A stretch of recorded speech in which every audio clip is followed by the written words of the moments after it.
Welcome to Offbeat, the light side of law enforcement, part of the Treehouse Podcast Network. I'm your host, retired Officer Steve Rutherford. Your co-host for today, Dan O'Malley. Welcome, Dan. Thank you, sir. Always love your energetic intros of me. You like that? At least this time I skipped the Treehouse Podcast Network president, Dan O'Malley. That's a mouthful. Yeah. Thank you. That's the kindest thing someone said about me. It's still early. Yeah, I'm starting at the top, and from here we'll just work our way down. Yeah, there you go. Now we're joined by two guests in studio today.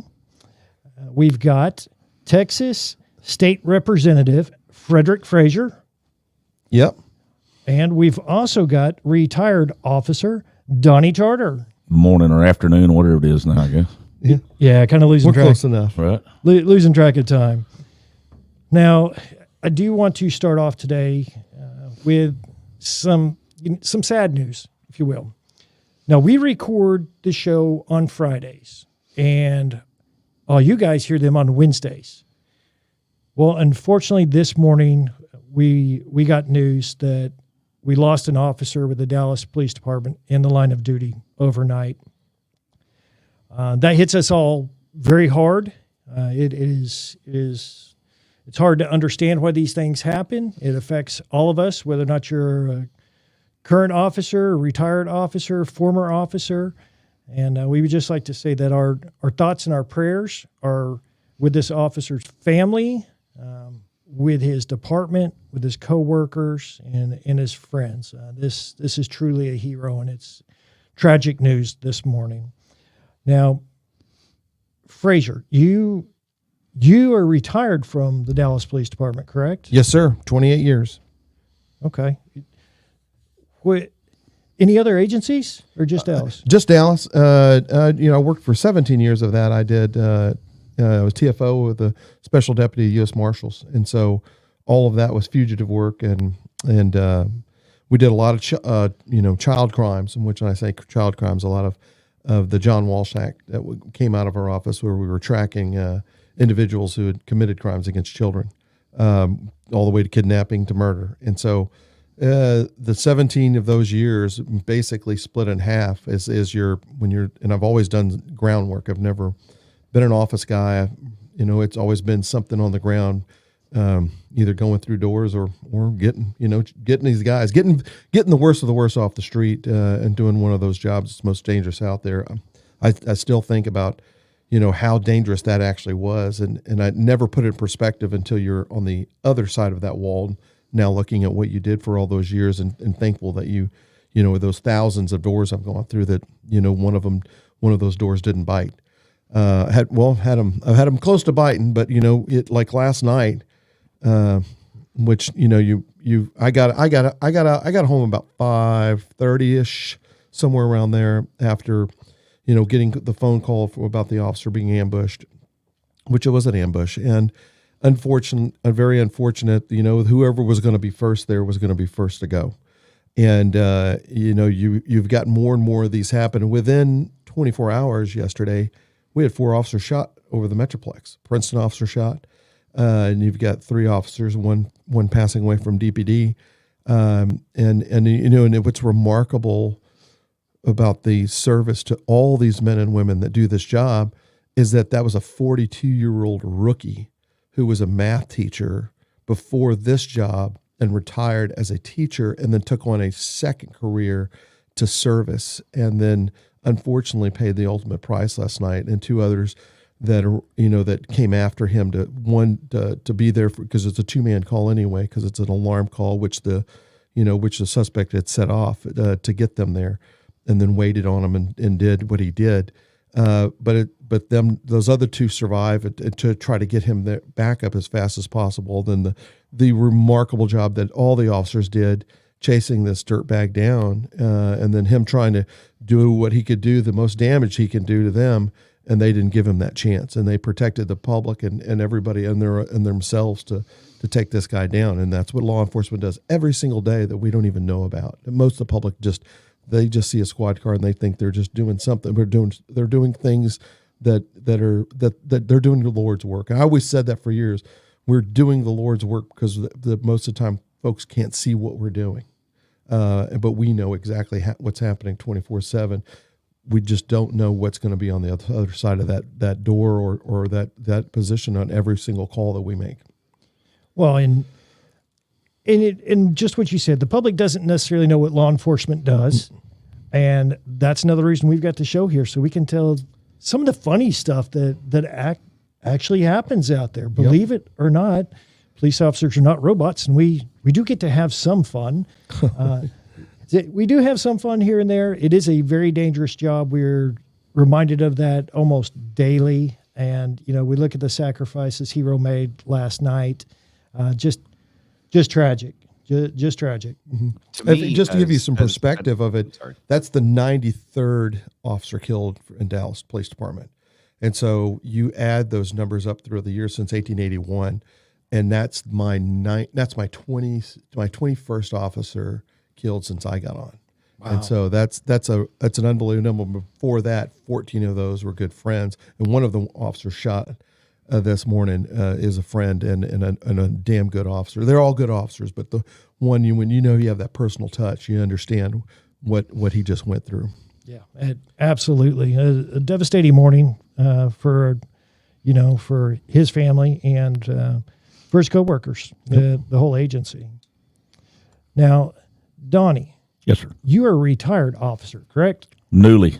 17th of May. 17th of May, but who's counting, right? Right. All right. So a bunch of old heads up here today. Everybody's retired. It feels great. Yeah, no, I don't miss it at all. So. Not even a little bit? Not even a little bit, no. I'm kind of like Ricky. Miles do not lie. Well, I say that. I miss the work, but I don't miss the job, I guess. Yeah. Well, and I've heard it summed up as I miss the clowns, but not the circus. Absolutely. Yeah. And it's like Ricky Bobby. I don't know what to do with my hands. It's like I still don't know what to do with my hands. Right. When I wake up in the morning, I'm like trying to figure out where's my hand supposed to go. But it's a great feeling to know that you did it is hard. You run hard, and the reason why we have that that shorter lifespan is those adrenaline dumps that we have taken over the years. It just takes it's a beating on you, and I'm hoping to start aging the other way. We'll see how that goes, but I'm happy that that's a spot. I'm happy to be in a spot where I can still give and make sure that we're doing the best we can for the state, for law enforcement, and setting the example for the rest of the country. Very good, very good. Now, Donnie, let's get back to you. How long were you an officer? 34 years. I started in 90. Started in 1990. Back when you could do some fun stuff, right? You could have fun back then, yes. Okay, and you worked for multiple agencies. I worked for 4 different departments. All in the North Texas area? Yeah, I started out in Ellis County area and then moved up north to McKinney in, 98. I was there from 98 till just the other day, I guess, last May, or this past May. Till just the other day. Yeah. Donnie, that was May, sir. Yeah, See, retirement, you're losing track of time. Absolutely. Now. That was the other day. Man, that was like, 3 months ago? Mm-hmm, Yeah, it was the other day. A couple weeks ago. Right. Well, during your time in law enforcement, what kind of opportunities did you have? Man, most of my stuff was all pretty much patrol. I was patrol sergeant at a department before I came to McKinney, but everything like him, I had no interest in being in an office. I had no interest in being inside. Everything was, like I said, I was 31 straight years on deep nights. So that in itself takes a toll on you as well. Mm-hmm. I've always wanted deep nights because I hated to be around admin and all that other stuff and get out of traffic and all that other. But anyway, so yeah, and then the last 24 years, I guess, I've been running a patrol dog. So my last 24 years have been in canine. I had 5 dogs. Oh, wow. In my career. So 24 years in canine. Yeah, 24 24 That's a lot of dog. Okay, so no dog jokes. No, no, actually, that's where we're going. As a matter of fact, it was a great job. Like I said, it was everything. Kind of like you said, it was kind of like I was attached to the Marshals Task Force there for a long time. They used us just for that. I mean, they needed a dog, and so we got to do all the fun stuff. And and then we were dedicated unit, so we didn't answer the normal criminal mischief and all that stuff. It was dog related, and it was in progress, and that's what we done. I would imagine that when you're part of the K9 unit and you deploy your fur missile, I bet you've seen more whites of eyes of suspects than most regular officers. Because I just imagine if I saw that coming at me, it's just my eyes are going to pop out of my head. I mean, it's like I said, this show's about being funny and dark humor and regular humor, but yeah, I'll just say it never gets old. We'll just say that. Dogs are so crucial in law enforcement. Dogs are crucial in every day. You can't go through TSA at any airport and not see where a dog is working these days, which is 100 times a sniffer versus a human. If you just want to put that in perspective of whether it's a money dog, and people don't even know we got money dogs. We got dogs that smell money, and so which is I need one of those, by the way. Oh, me too. Yeah, I need a money sign tree, and I need a money tree, and I mean a money dog to find the money tree. But you got the bomb dog, and you got then you got a narc dog, and then you got a fugitive dog. You've got which is we call bite dog. That's what y'all probably you say bite dog, and we had several bite dogs that were on us for a day-to-day mission, and it's amazing what those dogs can do to protect not only their handler but protect everyone out there. Oh yeah. And I always tell the guys or girls that would start work with us, I say, you stay the hell away from that dog. It's called a bite dog for a reason. It don't bite. It don't know the difference between you and the bad guy sometimes. No, that's what I tell everybody. Everybody tastes like chicken. They don't really care, It's kind of one of them deals. And Donnie, you guys have to train constantly with the dogs. And you told me earlier about a story about training with one of the dogs and another handler you had there. Yeah, we on our normal stuff, we train, our department, we trained 40 hours a month. So we trained every Tuesday. Then not on top of what we did on the street and then what we do at work just to do some stuff. So and I'll get into the other part, but like my last, not this dog that just retired, but the dog before this one, we pulled some stats on him just to see how many training hours and stuff that goes on, because people ask you, how long does it take to train a dog? With the initial stuff is, 3 to 4 to 5 months, depending on what's going on the initial training. But we pulled his stuff, and so he had, through his career of, I don't remember, maybe 7 years, 8 years, something like that on the street, he had 8,700 hours of documented training that I remembered to put down. Wow. So, but yeah, it takes a lot to get some of that stuff done. But yeah, as far as the other stuff goes, as far as the funny side of that, I was putting on for the last probably, since probably 2004, I guess, I took over and was training a bunch of departments, and I put on schools and stuff, handler schools, and we had a department that came down. We had, there was probably 5 or 6 departments in it. And we were talking about, he had an older car, and the old hot dog systems or the old door pop systems that we had back in the day were criminalistic. And so they were kind of old and outdated, and every once in a while, if they weren't, if it's had a short or different things in it, what we call our bailout door, which is our passenger side back door, if we get in some trouble, we hit my chicken button, we hit our button, and the door pops open, and Fluffy comes out to help us. So you have a little remote control. You just hit the button. It's on our belt, and it door. pops the door open. Well, every once in a while, if you're in park, that door would just come open sometimes, which could cause a problem. But anyway, so we were in the middle of a training exercise, and so I told one of the guys to go steal his dog. So we took his dog out of the back of his car and popped open his back door, and put the dog in another car. So I called the officer and I said, "Hey, go get your dog. Come up here for this training scenario." He walks over to his car, and he had this interior light on, and he opened up his driver's door or back door to get his dog out, and he looked in there, and there was no dog, and the door was open on the other side, and he stood up and he shut the door like, I'm really not seeing what I'm seeing. So he opens up the door again, he looks in there and goes, huh. So he started hollering for my name and, what do I need to do? And he's a brand new rookie as far as a canine guy. So I was like, well, I guess you better start calling your dog and try to get him to come back to you.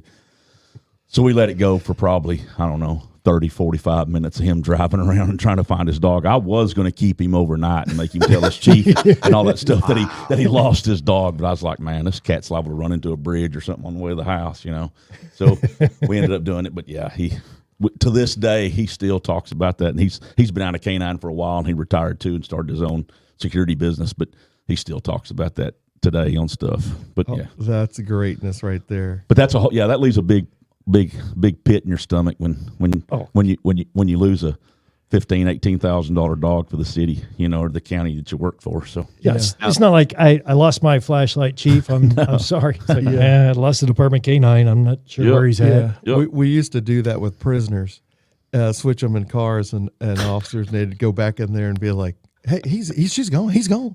I'm like, "What'd you do? Where'd you put him? He put him right here. He's gone." And I'm like, "Well, we'd let it go for a little bit until they're about to get on the phone and get a sergeant or a supervisor out there, and we're like, hey, hang on, he's over here." Yep. And had that dog had canine experience before the new canine officer? No, he was a brand new green dog. Because like I said, once that dog hit the street, he turned into a typical butthole. And so it wasn't going to be the normal Joe Schmo wasn't just going to go walk by and steal your dog anymore out of the back of the car. You can, but you was going to wear him if you did. So kind of one of them deals.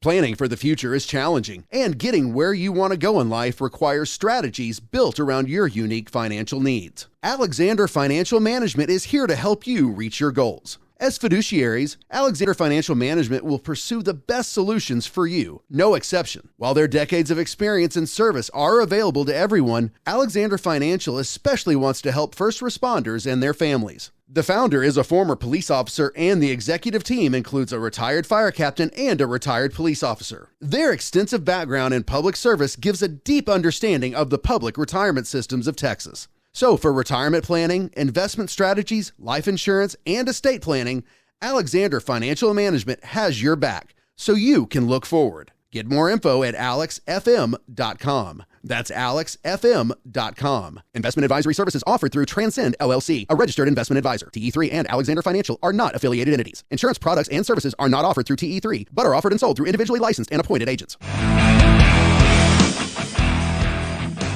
Welcome back to Offbeat, the light side of law enforcement.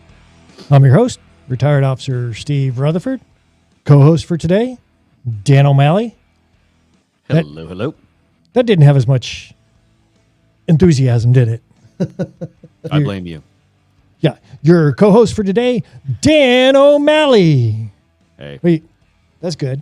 Nah, I'm just messing with you. Join us in studio. We've got Texas State Representative Frederick Frazier. Thank you for having me. And we've got retired officer, fairly newly retired officer. Yes, sir. Down in the end, we got Donny Tarter. So this segment is sponsored by Alexander Financial Management.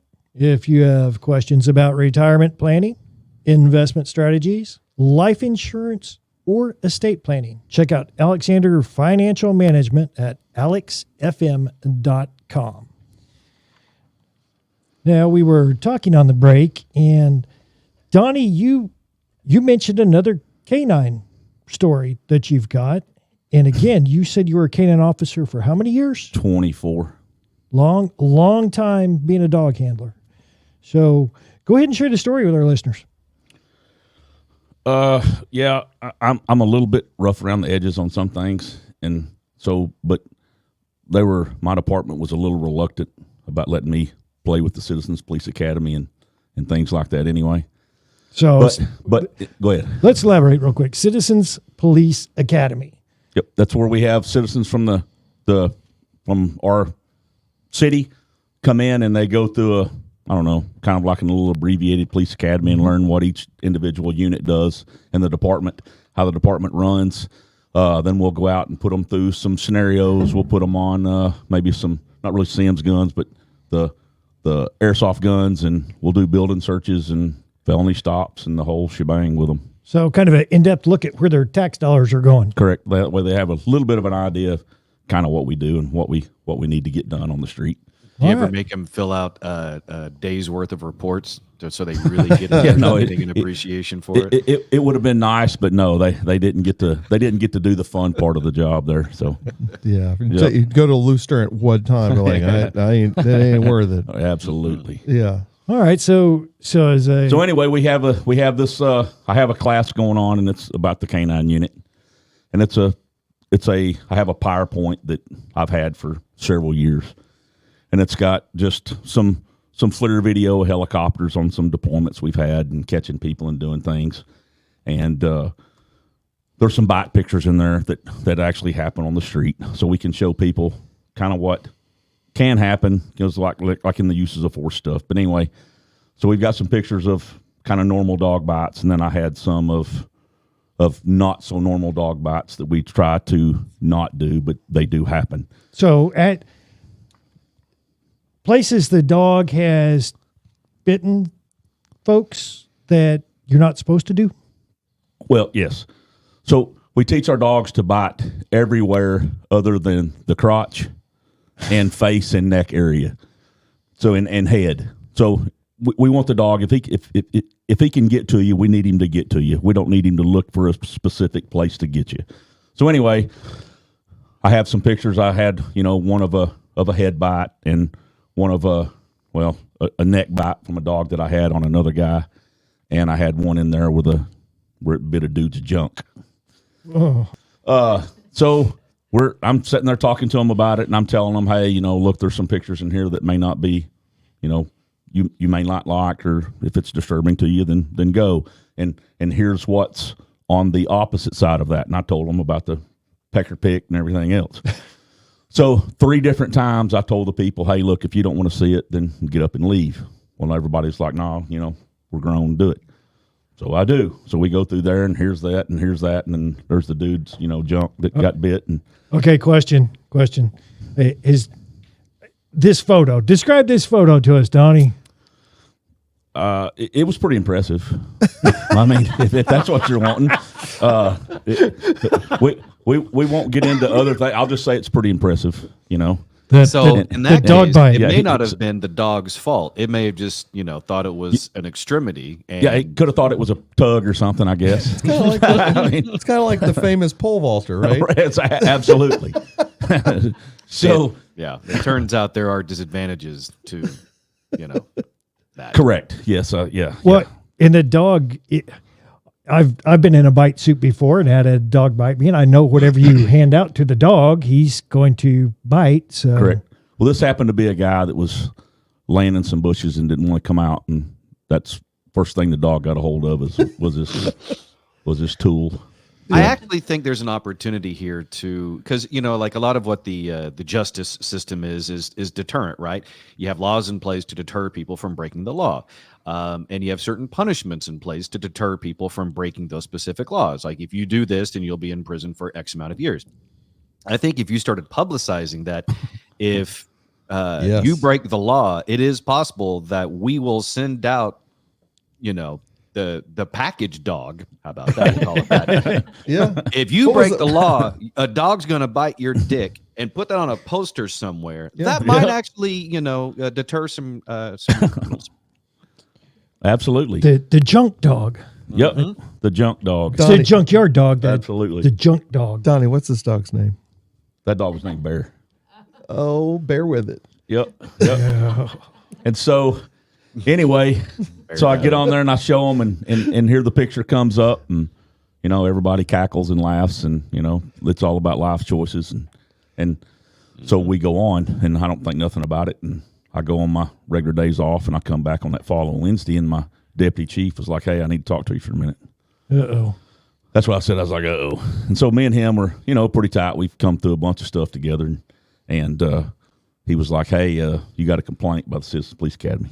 I'm like, "About what?" And they're like, "Well, some lady went and told the chief that you didn't tell anybody anything, and you just threw up a picture of a dude's pecker up on the screen, and just laughed about it, and we went about our way." And I was like, "Well, if you really think that's what happened, then we have other problems." But anyway, in the long and the short of that, I could no pun intended, I guess. Man. I was no longer allowed to play with the Citizens Police Academy anymore, and I was known as the dick pic guy.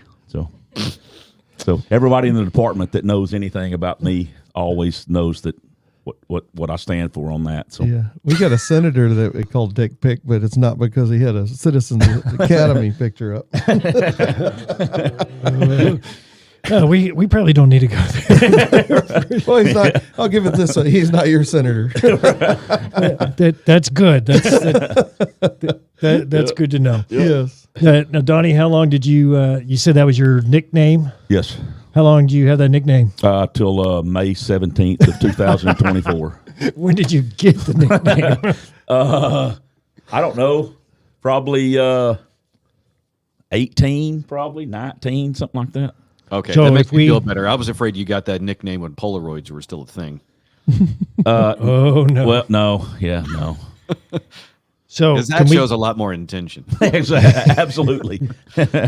can we call over there to your previous agency and just request you by name? Yeah, as- you can call the chief himself and go, hey, I need to talk to Mr. Dick Pick, and he'll know exactly who you're talking about. please hold. We'll get him for you. Or he'll tell you I'm retired now, and maybe give you my cell He's phone. retired, Dick Pick. Yeah, we got rid of our dick pic. Yeah. But just for the listeners out there to understand, the lighter side, the humor side, and the dogs all have great names. Can you had 5 dogs? You said. I had one named Bear, one named Igor, one named Sonny, one Deeks, and it was, Dieks, and it was on his car.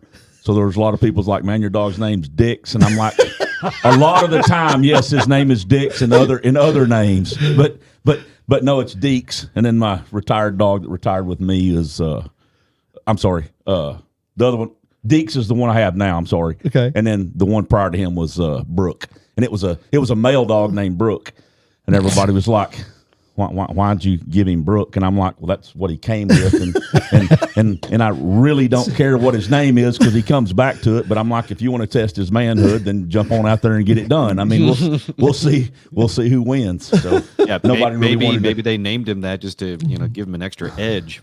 Yeah. Yeah, I mean, he had a little complex. I mean, but it's one of them. I like deals. That dog what you is- said in the first segment, saying how you open up the back door to to release the dog, and you're like, well, I'm going to release Fluffy.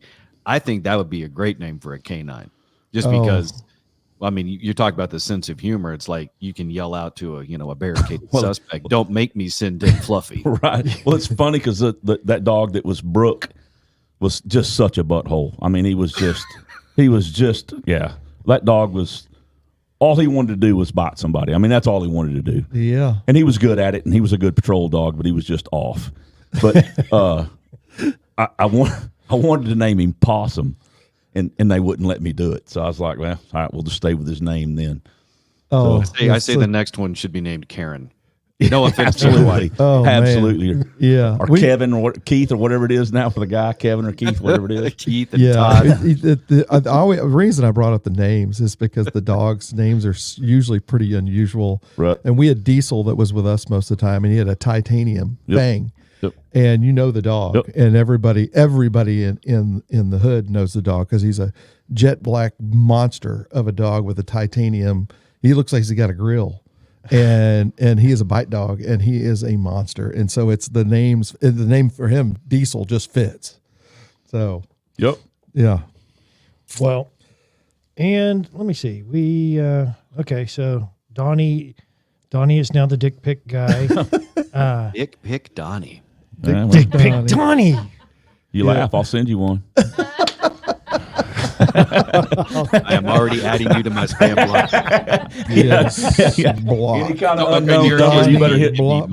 you better hit block on it. Donnie. Oh, Ain't no shame in my game, so it's kind of one of them deals. Yeah. It's just evidence, man. What are you supposed to do? Yeah, Yeah. it happens. Yeah. oh, Yeah. okay. We could play Whose Is It, kind of one of them deals. You can Yeah. let your imagination run wild. Well, I don't think he's that tan. That definitely makes for an interesting lineup. All right. Now, Frederick, you mentioned something during the break. Mm-hmm. Something to do with unclothed people. Oh yeah, I know. We never could understand it, but when you do fugitive work, just police work in general, but most time fugitive work's very early in the morning. or just odd hours. We try to have an element of surprise, and it's surprise for us sometimes. A large percentage of the doors that we go to, we're starting an investigation. We're opening up the can of worms to try to figure it out. But people like to come to the door butt naked, and it's 9 times out of 10 it's a female, and you have I hate to say it because we're morbid individuals, but you take pictures or you get pictures taken of you doing an interview, and you're like, can you put some clothes on? And these are not the people. This is kind of like when you hear about a nude beach or something. They're not the people you want to see naked, but they are totally fine standing there having a conversation with you with everything in the world God gave them hanging out. And it is the arrest pictures of like, why did you come to the door with a shirt on with no bottoms? And they're like, oh, I'm not wearing anything. Am I? You're like, no, you're not wearing anything. And I'll give you this one. And we're working a case, and it's a child case where a guy had made some threats and sent some junk pics to a younger female, and he did it while he was on parole out of a halfway house. And so we're working this case. And so I go around the back. It's in a halfway house, and he's in there. We know he had just sent some messages, and that's where he's supposed to be reporting. Well, I go to the back, and Vicki Simmons is the deputy marshal, and it's her case. And a lot of folks in North Texas know Vicki because she trained thousands of officers and thousands of hours. She was a range master for a lot of different departments, and very attractive female officer. And she's like, and she's very bossy when we got out. She's like, you go there, you go there, you go there. So I go to the back, and I'm standing there. Remember, this is a guy that's kind of in custody because a halfway house is an in-between spot. And so I'm like, yeah, we're pretty secure back here. I'm telling the radio, and she's like, well, we're at the door, but it's locked, and we're gonna start our announcement. And I'm like, okay. Well, just like a lot of hood doors, they'll, instead of using a curtain, they'll use like a blanket. And so I just pull it back a little bit, and the window's wide open. Well, there's our suspect, our target, as we say, butt naked, sitting there with earbuds on. And he's looking at his phone, and you can probably imagine what he's doing. And I'm like, you got to be kidding me. And so I'm on the radio, and I'm like, okay, guys, I'm going to tell you when to come in. You're going to have to come in when I say, because well, Vicki, I tell him, come in now. Well, he is right at where he's supposed to be.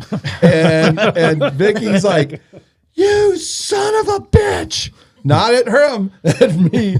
And I got the picture. I come around the corner and take the picture of Vicki, and you could see with her face and him is how pissed off she is at me and laughing at the same time. And that's when these pictures of these guys and gals that have wearing their Sundays suits. It's amazing how many times that has happened, and folks have been like, why are they naked? I go, I still to this day I don't know.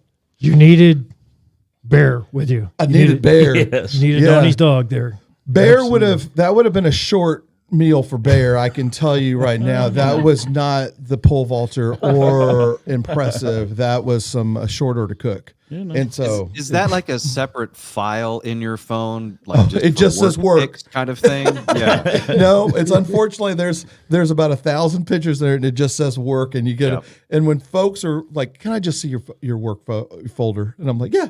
And they will sit there and die laughing, looking at these pictures. Like, tell me a story about this one. I'm like, well, that's when the lady rubbed coffee in her eyes. We just told her son was on the run for murder, and she had reached in her cup and got the coffee and put it in her eyes, and it just popped out of her head.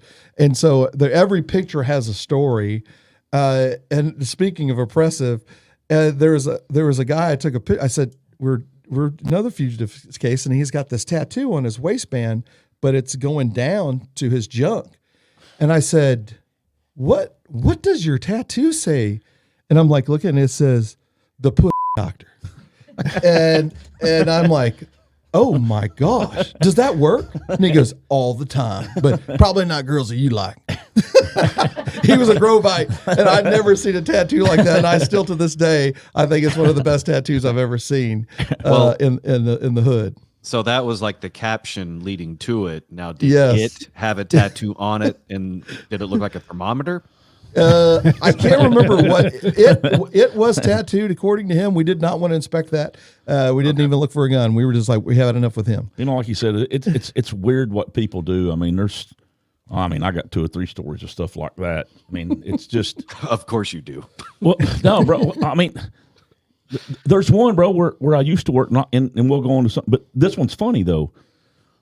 Roll up on the dude in a park in the middle of the night, and he's in a car, and both of his doors are open.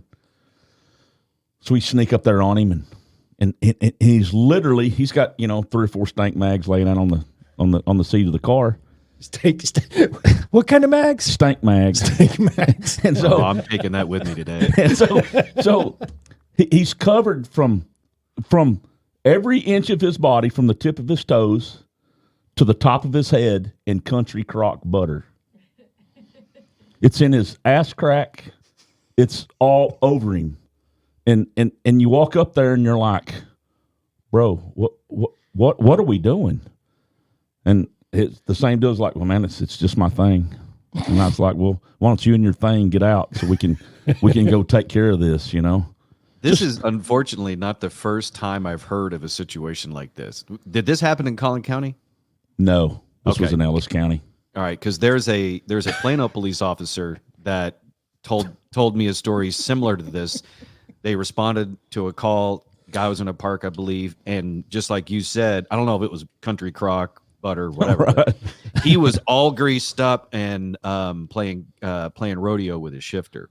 Yeah. Oh, wow. Well, there you go. So I didn't know if maybe it was the same guy, No, or is this a thing we just didn't know about? I had a brand new rookie with me one night. First night on the job. Brand new rookie, female, little bitty girl, and the dispatcher called and said, "Hey, there's a guy on 911, and he's talking a bunch of noise on the phone."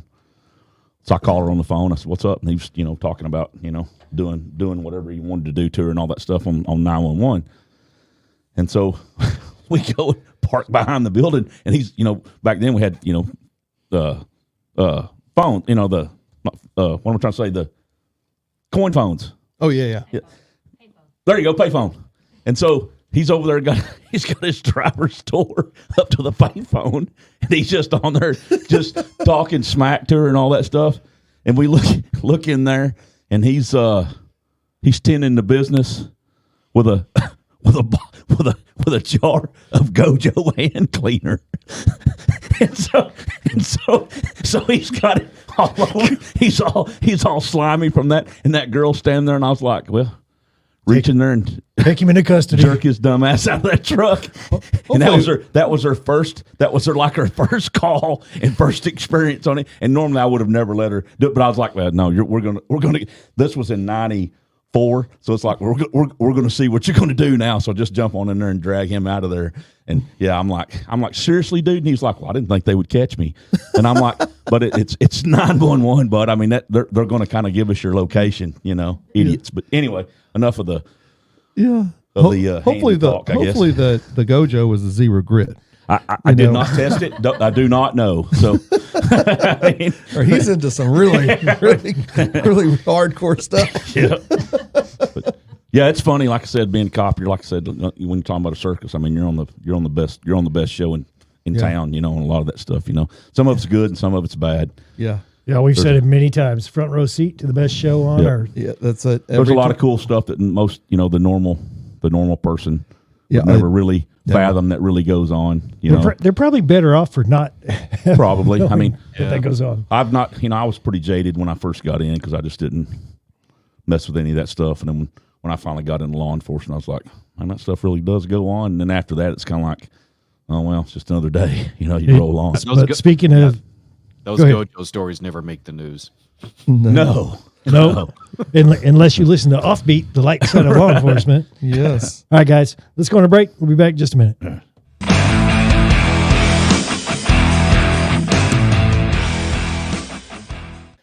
Let's welcome Daniel Cook from Cook DFW Roofing and Restoration into the studio. Daniel, how are you, sir? Hey, Steve. Fantastic, man. Thank you very much. Now, Daniel, you and your wife, Carrie, are the owners of Cook DFW Roofing and Restoration. Your company specializes in roof replacement, remodeling, and restoration. When we talk about restoration, what kind of restoration work do you do? Well, generally, Steve, what happens is if you have insurance claims in particular, and you have a huge weather event that occurs at your property, i.e., if it's heavy wind, hail, unfortunate tornado activity, something in that matter, or even a fire, or sometimes we've seen a flood. We had a house backed up to a creek and it flooded out one time. So those are things that are catastrophic in nature, and those typically are going to affect both inside and outside. And so what we do, we come in, we address whatever concern happened on the outside of your property, get that mediated, stopped, and then we come inside and then we go over the damages that happened on the inside, meaning your floors got ruined, your carpet got soaked, your sheetrock got wet. All of those things add up fast. And so when we deal with insurance claims, we meet with the adjuster. We go over all the damage on the outside, what actually caused the water, are the items to get ruined inside the house. We get those addressed, and then we come inside. And so we want to be a contractor that is able and knowledgeable, able to talk about all aspects of your home. And that way, especially with insurance claims, because that's super important. It's always good to have somebody on your side, and especially when you're having interior damage. And that's where the restoration comes in. Now, I know that you're a big supporter of first responders, and that is very appreciated. You even offer free upgrades to first responders. And we love having companies on the show that support our first responders. So if you're in need of a new roof repair, remodeling, or restoration, give Daniel a call at Cook DFW Roofing and Restoration. The number is 833-COOK-DFW. Again, that's 833-COOK-DFW. The website, cookdfw.com. If you're a first responder, give Daniel a call and ask about that free upgrade.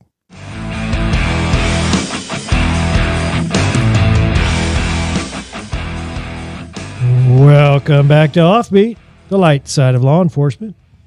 I'm your host, retired officer Steve Rutherford. Co-host today, Dan O'Malley. Hello, gentlemen. We've got two guests joining us in studio. We got Texas State Representative Frederick Frazier. Thanks. Nice having.